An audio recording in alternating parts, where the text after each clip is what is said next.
Okay, so allergies, organics, GMOs, oh my. It's kind of a scary topic. You know, today is going to be fun. We're going to be interacting a lot. I might even pull a few of you guys up on stage. But even just starting with this topic of allergies, it's not really a cheery topic, is it? And even just organic food, GMOs, a lot of people know it's a good idea to incorporate those things into your diet or to try to avoid those things. But sometimes we don't know exactly why. So I'm going to go into a little bit more of the why. So, it is a little bit of bad news to start out, but guess what? I promise we're going to have some fun as we're going along, too. So, does anybody remember ever seeing this? Does anybody know what DDT is? It's a chemical.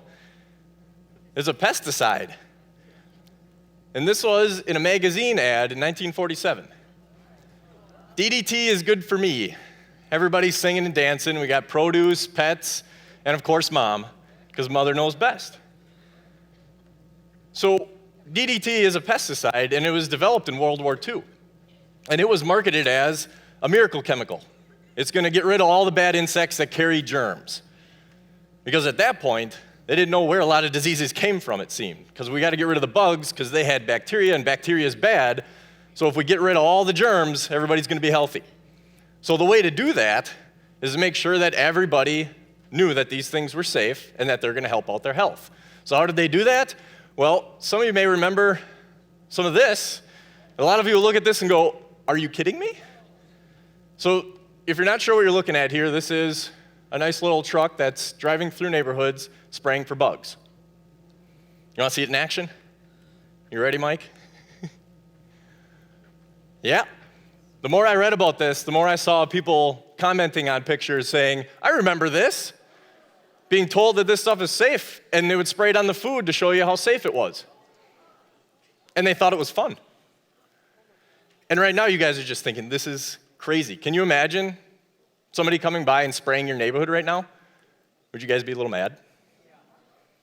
Be a lot mad. But all these different products, we were told, are going to revolutionize our lives. And you can see one of them just passed. It says arsenate on the side. It's lead arsenate. These things were supposed to be used in the home, supposed to be used in your garden, with your kids. Now, can you imagine using those things to help build a nursery for your baby? Well, how about this one? This is another magazine ad. I know the tiny print up there is hard to read. Protect your children. This is DDT wallpaper. And really, really tiny on there, you can barely see it, but it says, look, there's Donald Duck and Goofy too, or Pluto. So it was Disney branded, kid friendly, and in the very fine print there it says non-hazardous. So who did the testing for this? Another magazine. Tested and commended by Parents Magazine.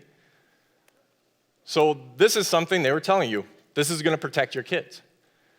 But they didn't really know anything about the long-term effects of these different chemicals. They just knew that they were going to wipe out anything that might have disease, but they really didn't think about how it affected our body because nobody got sick right away. Heck, they were spraying people right in the face in the pool.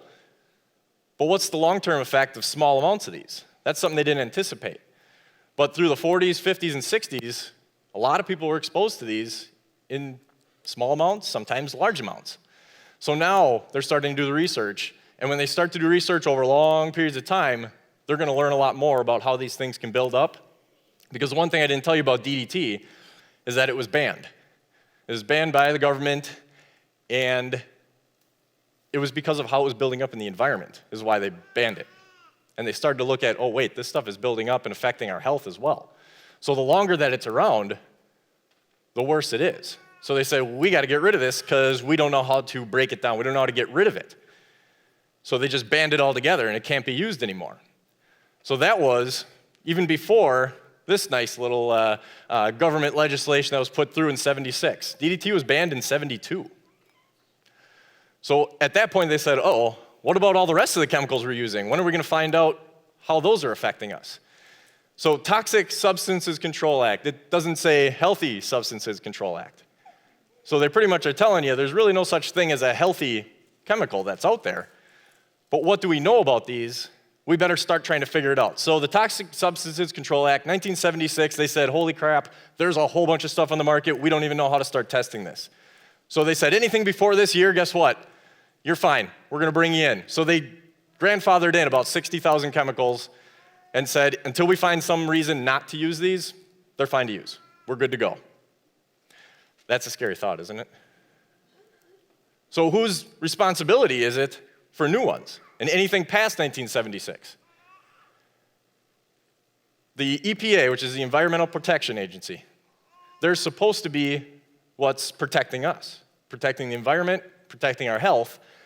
But in order to learn about these chemicals and find out if they're safe or not, you know who they need to ask? The corporations that make them. The studies that show safety and effectiveness are done by the corporations that make the chemicals, and then they give the information to the EPA to make a decision. So in order for them to ban something, it has to already have been in use and studied.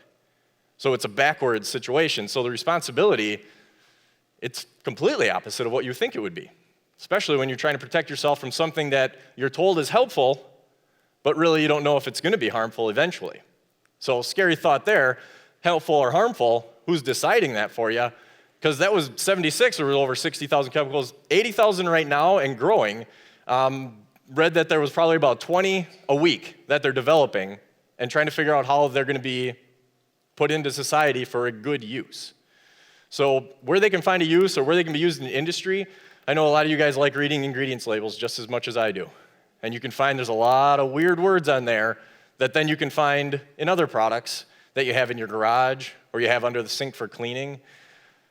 And then you think, wait a second, I'm putting this on my skin or I'm eating this. That's not right. What do I need to know about this? So the long-term safety, what do you need in order to study that? You need a long time. So think about it from the 40s all the way up to 1972 when they banned DDT. We were all part of the study because you can see that can be generational on how those things will build up in our body. So helpful or harmful it's a good question because who you're asking that question is really important. But now what? Keeping up, like I told you, there's about 20 new chemicals a week that they're developing. So keeping up with them, as of 2015, guess how many the EPA has studied directly? 250. Are they keeping up? We got to talk a little bit. You guys got to give me some feedback. Are they keeping up? Not even close. That stuff is scary. Okay, so out of the 250 they tested directly, I already told you they banned one. How many other ones do you think they've banned so far? How many? Yell some numbers. Zero? Well, no, there's a couple more than that. Less than 20. Somebody said 5. There's 5. PCBs, which you guys should be familiar with, and if you aren't, I'll tell you why you should be. So there's 2 of them, I have the years up there for them. PCBs are 1979. You know why those are important to all of us right here? Because they're in large amounts in the Fox River. You guys ever hear about the Fox River cleanup, the dredging that they're doing? Still to this day, I just pulled these pictures off of their website. And if you go to the Fox River cleanup and you learn a little bit more about what they're doing to pull all those chemicals out, why are they needing to pull those out? Because they're in the fish, they're in the sediment, they're everywhere. They don't break down, they don't disappear. They were banned in 79, they are finding them everywhere in the Fox River, as well as circulating throughout the Great Lakes. There are Great Lakes studies showing the migration of these chemicals and tracing them back to different corporations that dumped them. Another fun fact I learned about, I got all kinds of bad news, don't I? Another fun fact I learned about this is that when they clean these things up out of the Fox River and they truck them away, they put them in a landfill. It just keeps getting better. So that was since 1979, and these things are still everywhere in our water. And that's important for us to get rid of because if we eat those fish, does anybody want to go fishing in the Fox River? Have a nice fish dinner? Because they build up in fat tissue. That's why they're in the fish, and that's why they stay in there, and they don't break down. They don't biodegrade. So the other one I have a year up there for is asbestos, 1989. That one's a nasty one. You guys know all about that one, right? Yeah. What's the type of cancer that it creates? You guys see, you know it. Mesothelioma. See commercials online or on the TV, see things online about which lawyer to contact if you have mesothelioma because it's because of the asbestos. So asbestos has been banned since 1989, and in doing a lot of the research in here, I learned something completely new about asbestos. It's not banned anymore. They overturned it 2 years later. 1991, it's been legal since. They just don't use a lot of it. It's still perfectly legal to use it and to export it as well. That's a light bulb moment right there, right? Something you guys know a lot about. You know it causes cancer. You see commercials on TV. But they said, oh, let's make sure that we can still create that. That's not going to keep us healthy. There's questions. You bet. Insulation, underneath floor tiles, all kinds of stuff. So construction.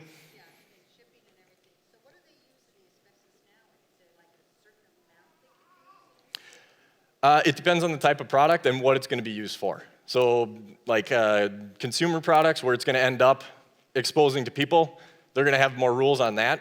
But industry use and where it's something that's going to be protected by employee protection practices, just the same as where there's going to be any other type of toxic chemicals, they have to have rules on how it's handled. So it's not illegal to use, but they pay that much more attention to the safety from it. So we aren't, you bet, they got masks and everything on. So, even just going through and reading this, I get to learn from this experience as well as getting to tell you guys all this bad news too. So when talking about organic food and GMOs, first of all, does everybody know what GMO stands for? Genetically modified organism. It sounds scary just to say it, right? So that's why we got to just abbreviate GMO. So how many of you recognize this word? Glyphosate. I see some hands up there. Okay, so that's why I only have this up here first, because I realized when I had all the words come up there once, I'm like, wait a second. I know what glyphosate is, but not everybody's going to know that one. So do you know where it is? I almost guarantee you guys know what product it's found in. In Roundup. This is the active ingredient in Roundup. You guys use Roundup on your lawn, spraying weeds in the sidewalk? I hope not. After today, you probably won't. Ugh. So glyphosate, when they used it in agriculture and they sprayed it on the crops, what happened to the crops? Killed everything. Because it's a herbicide as well as a pesticide, it just kills it. It changes the biology of the plant, and it stops it from making protein, so it can't survive. So it dies. So they didn't really use it much because it killed everything. So how do you solve that problem? How do you solve the problem of plants dying from your chemical? Do you change the chemical? You change the plant. You guys got it. So Roundup-ready crops were engineered since the 70s, and they were put onto the market mid-90s. Around 1996 is when it was probably at its height. So Roundup-ready crops, corn, soy, putting all those things, those are probably the two highest. 90% of corn and soy that's grown in the United States is Roundup Ready or able to have pesticides sprayed on it. So since this was on the market or a viable option for agriculture, it is the number one pesticide and herbicide that's used in the United States since '96. 2.4 billion pounds. So if they use only a little bit at a time, it's not going to be a poison. It affects the plants, it's not going to affect us. Nobody got sick right away. But one of the things on that slide that had over the 80,000 chemicals and the guy in the hazmat suit just thumbs up, said that they don't really study how these things interact with other chemicals.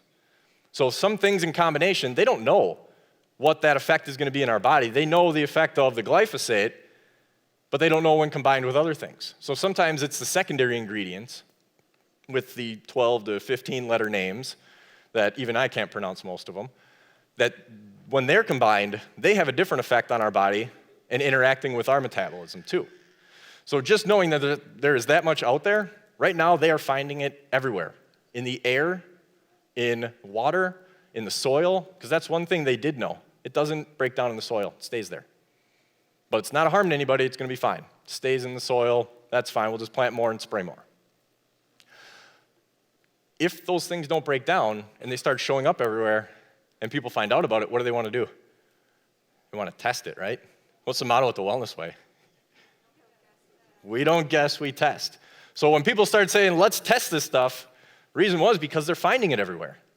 So the most used chemical ever is now showing up everywhere. Let's test the amounts. And what do you think they picked for the top 4 things to test? To find out, is this being found in these foods? Are the ones they're spraying it on? Corn, soy, and now why do they have milk and eggs on there? Yeah, I can hear a lot of the right answers. Milk, for one, because it has fat in it. What do these chemicals like to do? They soak into fat tissue. So they're finding it in cow's milk. The residues are in cow's milk, but they're also finding it in breast milk. And that's a scary thought. Eggs, to test all of these foods and to find out where these levels are, you guys, it's really tiny, but you can see the date on this. This is just February, just a few months ago, is when this was on Newsweek. So to start testing it is to start learning how much is out there, and still we're not exactly sure how it's going to be affecting us health-wise. But there is some research out there that's starting, and I really don't expect you to read all of this. But the reason I put this up here, and I got another one right after it, is because the studies do exist, and they're looking at how it affects our metabolism. And if somebody, I know a lot of you out there like to read, so if somebody wants a copy of the two studies, I have them in PDF form, and I'll email them to you. You just got to come up and ask me afterwards. But I've got both of them. So the GMO crops, the glyphosate, and deterioration of health. So they're looking at a lot of different studies. And I know a lot of you have gone through and read the whole thing already. So in the very bottom, it says balance of gut bacteria. It damages DNA. There's a lot of things that they're studying through this, and that's why I underlined it on the next one. I don't expect everybody to know the cytochrome P450, but guess what? Those are just the main detoxers for our liver. Those are the enzymes your liver uses to break things down and get rid of them. But then they found out, oh wait, it's also affecting our gut bacteria. What's so important about our gut bacteria? Hormones. It's a big part of your immune system. So when those things change, it changes your health. It changes your immune system. And when your immune system changes, it's going to give you some signals. It's going to make some noise. A lot of times it's not going to be happy noise. So when your immune system starts to lose its tolerance, or it becomes more sensitive, then you get a whole host of different symptoms that can come about. But what's there at the start of every single one of those processes is a topic that we talk about a lot at the Wellness Way, and that is inflammation. So how do we generate those inflammatory responses, or how does our immune system change? Well, it starts with the toxic burden. Because they accumulate, they keep building up, our body can't break them down, just small amounts at a time, but they build up. Are they going to affect everybody the exact same way if they're all given the exact same dose? No. Some people have a much worse effect. Some people only have a little bit of symptoms. Some people, I'm fine. Spray the DDT right at me. Everybody is different. Everybody is individual. So as that toxic buildup starts to burden us, your immune system will change. They call it a loss of immune tolerance. So pesticides, metals, different plastics. I don't have a lot in here about plastics, but I got to tell you guys, throw away all the plastic, Rubbermaid, all that stuff. Throw away the microwave you're heating it up in. Get some glass Pyrex containers and like a convection little, toaster oven. If it takes 5 or 10 more minutes to heat up your leftovers, it's going to be much better for you because those plastics will then leach into the fat in those foods. So we don't want to add more of those chemicals in. So pesticides, metals, plastics, all those things start to, in small amounts, build up on us. And the more that they do that, our immune system has to deal with them. Your body has to try to detox them, get rid of them. So what happens when they build up and build up and build up?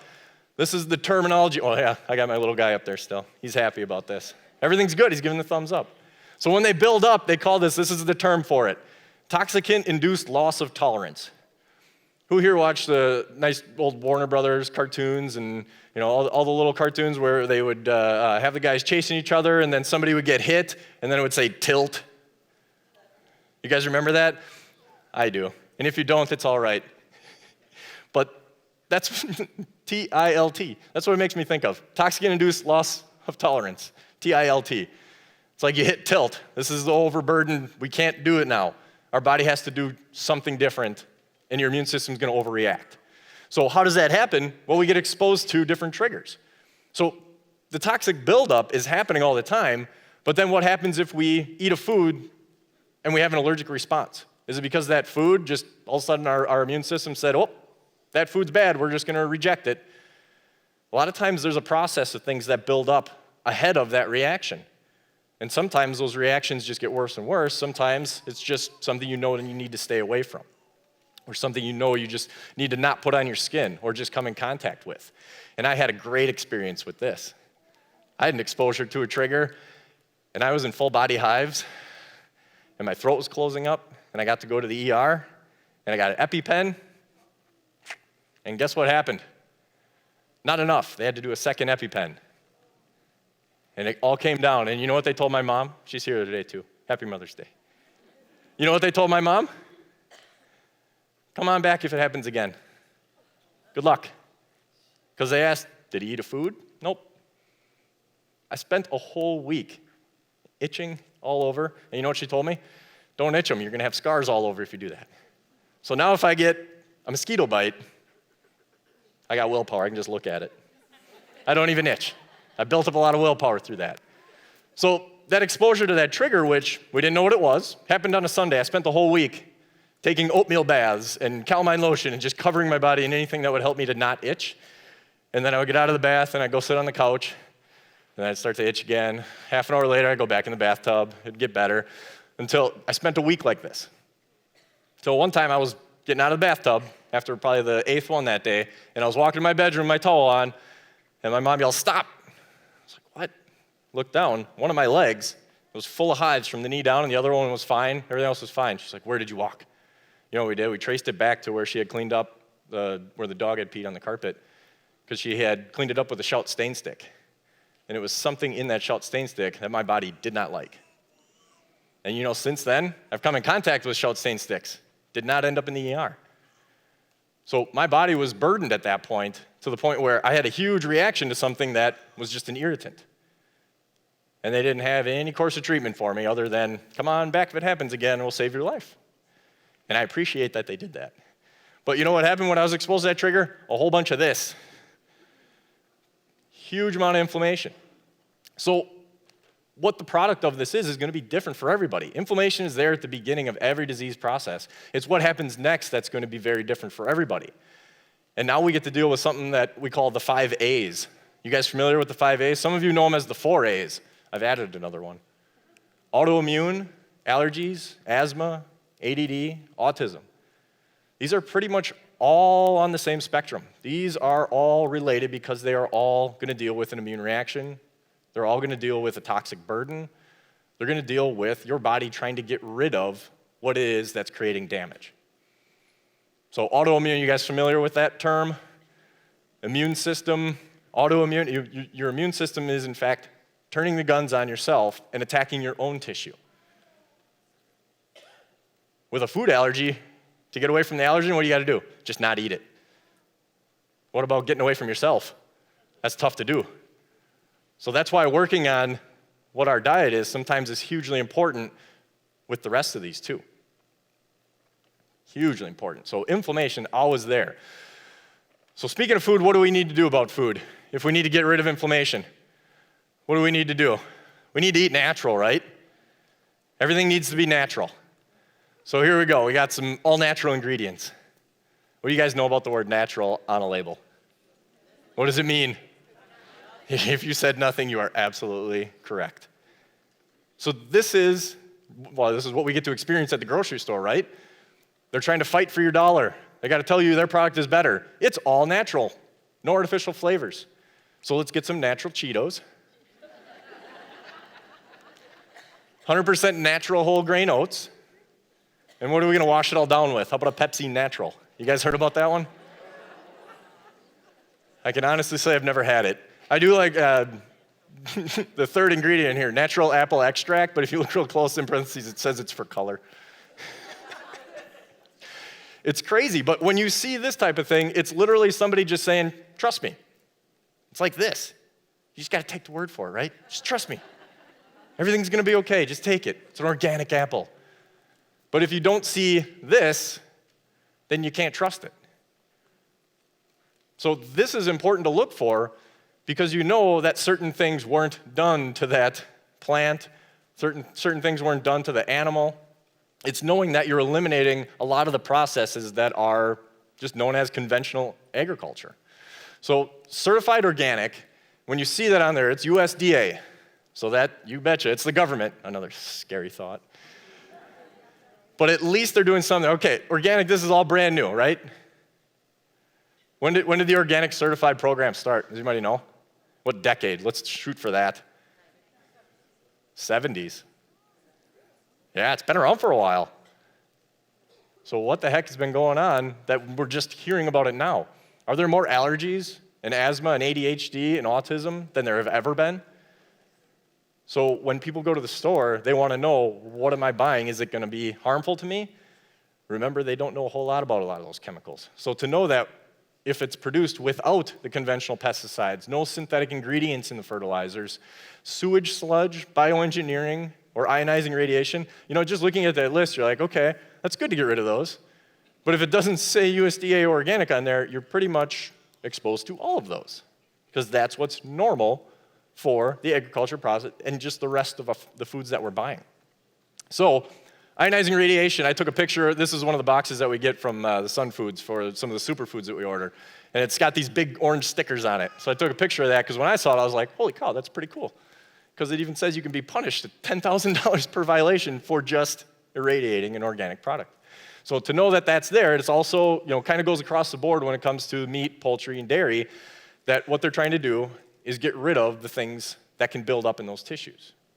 So it's helping us out in a way of just telling us, okay, when it's stamped this way, you know that they have to have those stringent standards in order to stay up on that the qualification or the certification that they have. So how do you guys know which ones have the most pesticides in which foods that you need to buy organic? And how do you know which ones have lower levels of pesticides? Any of you guys know right now? The Dirty Dozen, you got it. So the Dirty Dozen and the Clean 15. So if you haven't heard about this, I'm glad I get to show you guys something brand new. This is just a screenshot from their website, which is ewg.org, and you can put in your email and your zip code. They get a little information about you, and then they send you a nice little downloadable version, like a PDF. You can print it off. But if you don't have a printer or you don't feel like getting a big piece of paper when you go shopping, who here likes to play on their cell phone? Okay, good. That's why I brought mine up here, so you guys wouldn't be mad because you can relate to me. So what I did to help, this is going to be something that you won't have a speaker do pretty much ever. I want everybody to take out their smartphone and go to your app store. And this is a screenshot of my phone with my office in the background. But this is my little folder on my phone. That's why it says Wellness Way on the top. So I want you guys to download these right now because we're going to play around with them. I want you guys to experience these things because they can be a tool for you. Because do you have your phone when you're out shopping? You betcha. So when you're shopping, you got to know, okay, can I look this thing up quickly? Or am I going to be at the grocery store or in the cosmetic aisle for 6 or 7 hours trying to read on the internet which one's bad and good? Who's done that before? Be honest. Yeah. Researching every second of the day. So the EWG Dirty Dozen, they also have the EWG, the Healthy Living app. There's another one called Good Guide, and then the Non-GMO Project. You see I left one off there, the food scores? The food scores has actually been, it is an EWG. It's been incorporated into the Healthy Living app. So you don't need to download that food scores one because it's a part of the Healthy Living app. So we're going to start with the Dirty Dozen. Who here has the Dirty Dozen memorized? Did you memorize 2015 one? Because guess what? It changes every year. They test the pesticide levels in the common foods, 100 of them. 100 different foods, maybe even a little bit more. That's all I know that they had for the list on here. But they test them and they say, okay, here's the one that's the highest, and that's the top of the Dirty Dozen. So the top 12, and Dirty Dozen, they picked that 12 because it's just not really catchy to say the Dirty 100 or the Dirty 50. So the Dirty Dozen is a little bit easier to say. So this is what the Dirty Dozen, while you guys are downloading it, hopefully we aren't overloading the Wi-Fi here. So the Dirty Dozen, this is the little app icon, and I did mine on an iPhone, so I think they have the exact same icon on Android. So the Dirty Dozen app, when you open it up, this is what you see. And what you'll find out is that when you click on the Dirty Dozen, they'll give you the list, and you can scroll up and down. And then the Clean 15 as well, be the same thing. But on that first page that's on the far left, just that home page, you can actually just scroll all the way up, and there's tons of information below that. But if you don't want to scroll all the way to get to the bottom on something, there's a little button up in the top left that when you click on that, it looks like this. And you can skip right to a certain part, so that if you're in a hurry, you're like, okay, I got to check that one quick, and boom, got it. So they've got lots of things, and like I said, the full list, which I think is at 100. So it gives you a lot of good information in there to help guide you on, all right, organic food's expensive. I know, I get it. So the Dirty Dozen, those are the ones you want to make sure that you buy organic. And the Clean 15, they had the lowest for the levels of pesticides. So if you find those are more conventionally grown, you're at least lessening your toxic load. Because is it possible to get rid of all toxins? Can you be completely chemical-free? See, I got more bad news. No, the goal isn't to be completely toxin or chemical-free. It's to reduce our exposures, reduce our load, reduce everything we can so that we have a better chance of getting rid of those things or helping our body to detox. So, you guys, how are you guys doing on downloading things too? Sure. I'll skip back a couple. Oop, went too far.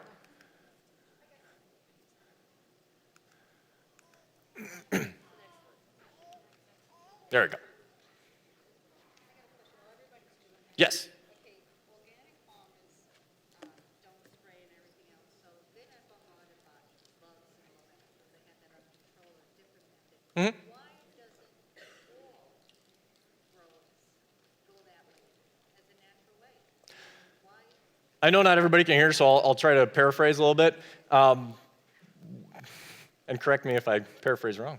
But she asked that there are a lot of non-organic, or I'm sorry, a lot of organic that they don't use pesticides, they don't use a lot of those harsh chemicals.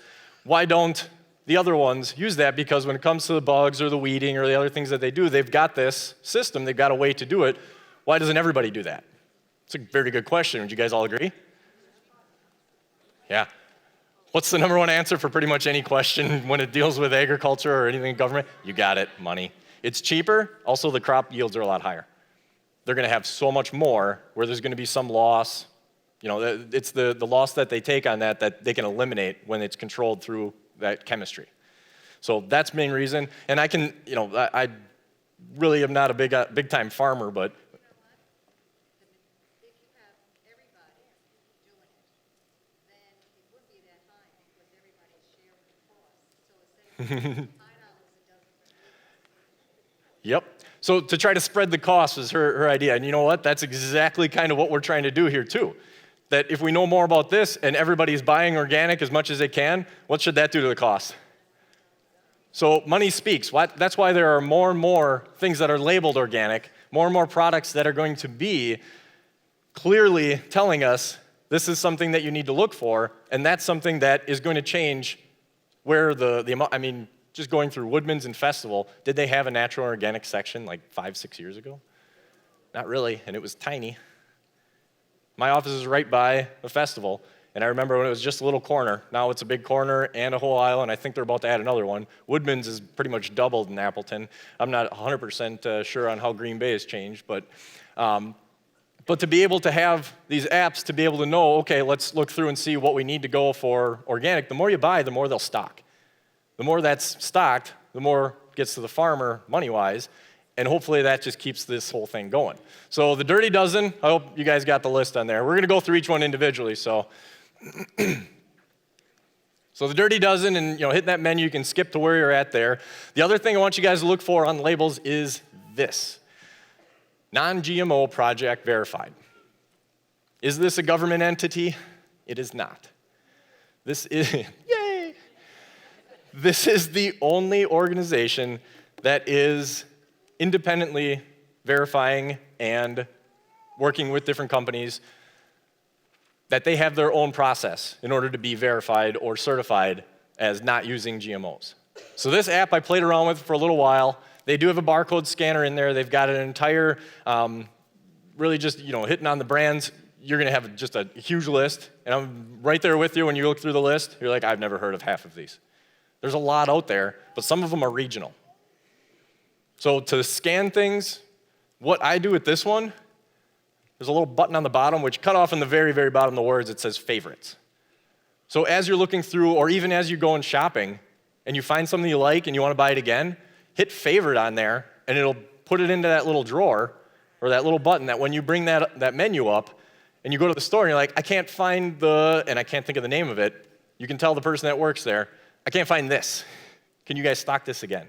And they'll order it. If they have enough people asking about it, they'll get these things in. I know because I do this all the time. Hey, you guys have this? Why not? Go get it. I'll buy it. Their ears perk up when they hear those words. So the next one that we have, because the non-GMO one, like I said, it's got a lot of things in there, but with all of these apps, that's probably something else I should mention. A lot of them are kind of at the beginning of getting their databases building, putting more products in there. The more things you scan, The more things you search on there, they get that information, they know what you guys are looking for, and they're always building, and they're always trying to add more things to it. So don't be discouraged when you take the app out and you scan something and it says product not found, because that happens a lot. Why? Because we can't keep up with the industry. They're creating more new things than we can keep track of sometimes. So that's why you start to try to add things, or even taking pictures of some of them and just saving them into your phone, so you know when you look back on it, you can see, okay, this one has the non-GMO project verified on it, and sometimes it'll be really small, sometimes it'll be really big on the front. So look around for it, and if you're not sure, or you can't find it, because I've got some things back here where it's really, really tiny, and you can't just notice it from sitting on the shelf. But if you scanned it, you're like, oh, okay, that one's in there. Next one is that Healthy Living app. This one is the EWG, which is the Environmental Workers Group. They are a nonprofit that is just trying to do as much research and gathering of information to help us out. It's their entire platform is safety in health and in the environment through knowledge. So learning more about what these things are that we're putting on our skin is the first step towards finding out what are the things we need to get rid of. What are the things we need to avoid altogether? So this one I told you is combining the food scores app that pretty much is useless right now, because all of the information's in here. So both food and cosmetics are in here, and when you scan something, it's gonna be tricky, because this one I did a search for, I just searched aloe. Notice they're different colors? So up at the top underneath where it says aloe, it says foods, cosmetics. When it's purple, that's the cosmetics. You're looking at cosmetics when it's purple. If you click on foods, everything turns green. So you see I just typed in aloe, but I got two different lists, because one's cosmetics and one is food. The little numbers that are next to it, the lower the better with this one. I'm gonna show you another app in a little bit that higher is better. So both of them are 1 to 10. But with the EWG, low means low risk. Easy to remember on this one. Green is good, another way to easy to remember. So 1 is good, and then the fair or limited that they have under there is the amount of research they have, or the amount of literature that has been studying the individual chemicals. So to look at, the Kiss My Face brand, some of you are probably familiar with that one. Cosmic Tree, probably not as many familiar with that one. But you can see that they all have a 1. Some have fair, some have limited, and then when you click on that individual product, it'll give you a list of the ingredients too. The food, on the other hand, is aloe healthy? No, it's not so healthy on the right side. It's an ingredient within some of these. So you can search pretty broad, and you can search pretty specific too. But the 7, you probably are like, okay, what the heck's in there? And you can click on it and look. So when we start to use this a little bit more in the searching, you're gonna find out a lot more. Sometimes just scanning things, either it won't show up, but if you search for it, then you can find it. They might not have all the barcodes in there too. So the more that you keep playing with the app and keep finding things, you're gonna find different ways to find the ones that you wanna look for. So let's look at a couple of examples. This is, for the tiny print up top, is Campbell's Healthy Request Condensed Soup. It's chicken noodle variety. So this is what it looks like when you just look at one product. And on the very bottom, it's ingredients, nutrition, and processing. So that's where they're kind of gauging what are the things that you need to look for, or what are the things that we should probably look a little bit more into in terms of what they are. Ingredients lists, allergy concern, those are the types of things that we want to know more about because of what those ingredients might be. They can have a different effect on different people. So this is the Healthy Request chicken soup. So how about a bag of chips? You think this is going to be a worse rating or a better rating? Slightly better for a bag of classic Lay's. The ingredient concern is low, probably because this was one of the baked ones, and there's just potatoes and oil and salt or something simple like that. So the simpler it is, likely the better, but you guys have to have a little bit of common sense when you're shopping then too, right? So this doesn't all of a sudden make it healthy. Now we'll have a little bit of fun for our late night snack of Oreos. Makes you not want to buy those Oreos, right? And these are of the cinnamon bun variety flavor. Just for a little added fun. Processing concern, very, very high. No brainer on that one. So that's how you can have a little bit of fun with it, is you can also scan bad things. They don't just only have healthy products in here, but that's what their focus is going to be too. Can I get you at the end, or you got a really quick one? All right, because I got a few examples and we only got a little bit of time, because I'm going to actually grab a few of you up here to scan a couple products. Everybody's heartbeat just went a little bit faster there. So the EWG verified seal is something they just started doing too. So some of the products in there, this seal is almost like I would compare it to like the non-GMO project, where it's independently verified and they know all the ingredients and they can say with confidence, here's something we looked at in great detail, be confident with it. So it's just released. This is their website, and up in the top left, it's know your environment, protect your health. That's their tagline. So information, you can see they got Facebook, Twitter, Amazon, they got everything on there. So the information's out there. Whichever medium you choose, look for it there. So when looking at it, we're back in that Healthy Living app, which the EWG logo is up in the top. Down on the bottom is the Browse button. So if you guys got that one out there, click on Browse, and what you'll see is this. EWG Verified, Food, Cosmetic. So food and cosmetic are the two different databases they have that have everything we were just looking at for searching between foods and aloe. And if you click on EWG Verified, it'll give you a whole bunch of different categories if you wanted to look at specific things. Now, everybody knows I'm an expert on makeup, and everybody comes to me and asks, what makeup do you recommend? I'm not kidding about the last part. The first part was right out. But people ask me all the time, what do you recommend? And you know what I tell them? I'm naturally beautiful, so I really haven't had the need for a lot of these. But if you keep, thanks for laughing. But if you scroll through, there's a lot of different things on here that I know very little about, but I'm glad that they do. So when people ask me, what is it that you recommend? I recommend you know what's in it. I recommend you know what the ingredients are. I recommend that you do a little bit of research on it, and knowing where to do the research sometimes is just a step in the right direction. Are these the only apps that are helpful? Oh, no, there are a lot of them out there. So we're just trying to get you in the right direction, because these are really easy to use, and I know the companies that back them they have good intentions for us.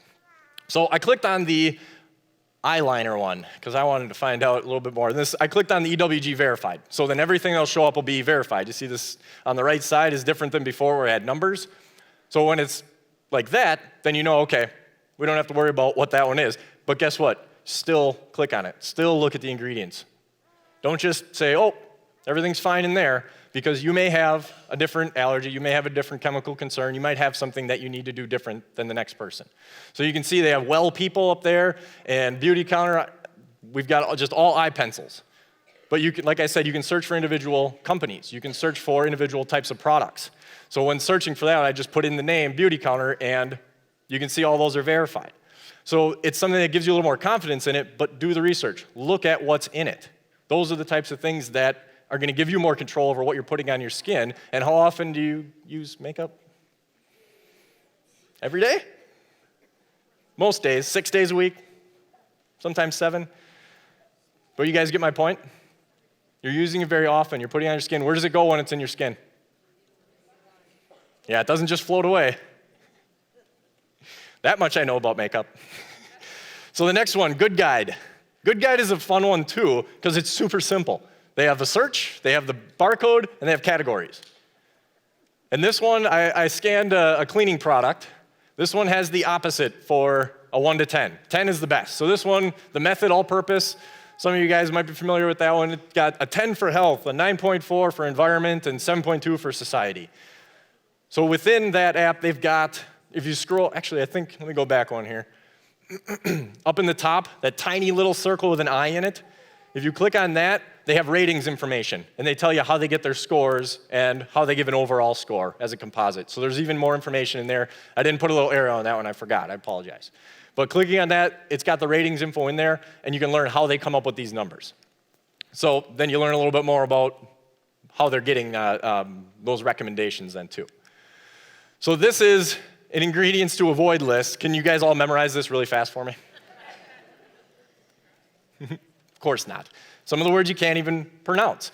But I want to have a couple people come up on stage right now. I need 3 people.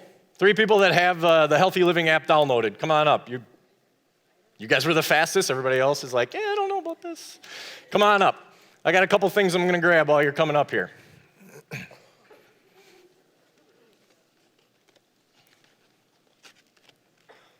All right. You guys get to pick which one. We've got some, don't worry, you're not going home with it. We've got some Revlon. You're going to have to even tell me what this is. And we got some press powder. We got some deodorant. And then we got some soap. So I want you guys to each scan those. So click on scan.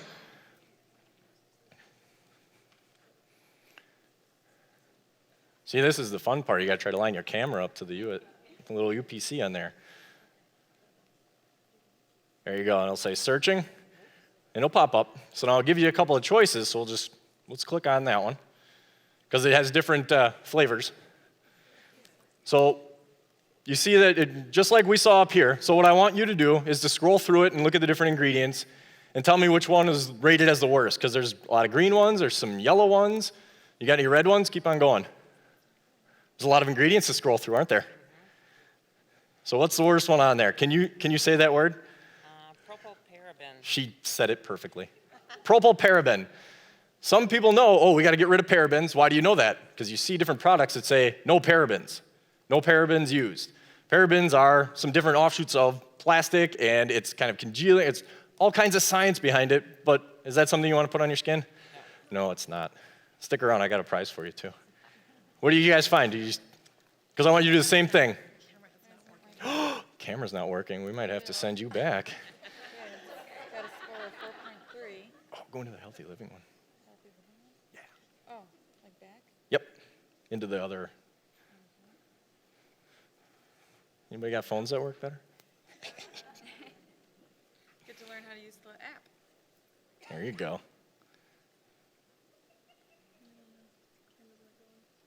Searching, There you go. Okay. So then we'll click on that first one, and then scroll through and tell me what's the worst ingredient you can find in there. Fragrance. Fragrance. And what's it rated? 8. An 8. 8 for bad. But it smells good. Fragrance. See that? It's up there, hidden in the middle between the sodium lauryl sulfate and the sodium laureth sulfate. Yes, they're different. How about this one? We scanned. Okay. Tell me the worst ingredient you can find in there. The worst is the highest? Yep. The higher numbers. Higher numbers. See, there's a learning process here. So they're all green. They're all green. She couldn't find one. They're all green. So guess where I got that bottle of soap? My shower. You don't want to touch it. All right, I got some fun stuff for you. So can you guys memorize this whole list? No, you can't. So I've got a whole bunch of tiny lists that if you guys find me, I'll give you one. I'll give you guys a couple, and I'm going to give you a couple things up here too. Let me grab it. Grab those too. So do you guys think it's a good idea to detox? Yes. So here's a picture of my desk and the book that I'm about to hand to these girls, as well as a t-shirt for being brave and coming up in front of everybody. It's scary up here. Awesome. You bet. And a shirt for each of you too. They're kind of folded together. So people laugh when I tell them I'm going to do a detox. They go, why the heck do you need to do a detox? You must be the healthiest person ever. And I get to laugh at them because they don't know about my week of having hives and having a lot of bathtubs, that I'm a little bit more sensitive to some things. So that's why, yeah, I did pull this out of my shower. This is something that I use at home. Why? Because I don't want my skin to react to a lot of those funny things that are going to be on that. So the Wellness Way approach, this is what we focus on, the 3 T's, traumas, toxins, and thoughts. And now you guys know a little bit more about why, and you even have some more tools that are going to help you out. So, that's the kind of thing that I do. You guys all know Dr. Patrick though, right? Yeah. He's a little bit more extreme when it comes to detoxing though, right? So sometimes you got to be careful on some of the things that he recommends. I mean, he can go a little bit crazy with it, and he's 100% all in or nothing. So you guys got to be careful. Next time you talk to Dr. Patrick, he might be a little bit more extreme when it comes to toxins. Thank you, guys. I hope you all learned something, and thank you for coming up stage, too.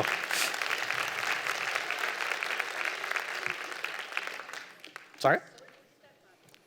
That one I bought at Just Act Natural in Appleton. Yeah, it's a little store. Yeah, Woodman's Head. There's a lot of places. But I like Just Act Natural because the owner is a good friend of mine.